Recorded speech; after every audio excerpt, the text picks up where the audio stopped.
السلام عليكم ورحمة الله وبركاته. الله خالقه ولي waxaan ku dhex jirnaa isku ekayalka waxaan mareynaa darsiga sagaalaad ayaan mareynaa maanta waxaan qaadanaynaa ta iyo da ayaan qaadanaynaa markay ugu horeeyaan markay dhex ku jiraan iyo markay ugu dambeeyaan qaabkay u qormaan iyo qaabka xarfaha kale ay ugu darmaan ayaan qaadanaynaa office meeshan taada markay u horeysa loo qoraa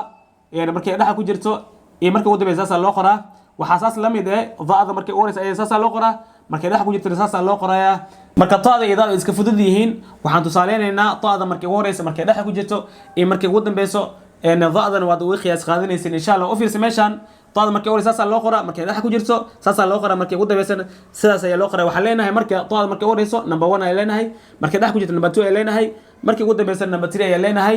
marka u fiirso hadii ugu horeey meeshan ta number 1 ay leenahay yaa dhex ku jiro ta number 2 ay leenahay meeshan yaa ugu dambeeyay ta number 3 ay leenahay ta number 1 loo qoraa sidaan ta number 2 loo qoraa sidaas loo qoraa ta number 3 loo qoraa sidaan ayaa loo qoraa u fiirso marka waa isku dareynaa ta number 1 saas ayaa leeyahay waa iska fududahay runtii ta ba ku dar ba farteeda ku daray waataas siinka ugu dambeeyay siin 3 far 1 2 3 wax ma ka dambeeyay may waa soo laabaya qayb kale u imaa marka ba ugu horeysa ba farteeda qor yaa ku xiga ta saan dheh ka bacdan insaan ka soo dheh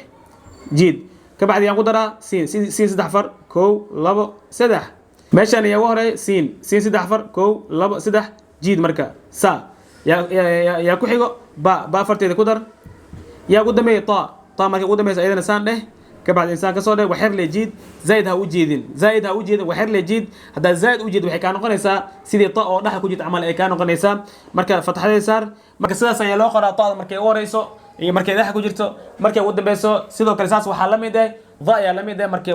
ugu horeyso iyo markay dhaxa ku jirto iyo markay ugu dambeeyso sidii taada oo kale loo qoraa iyadana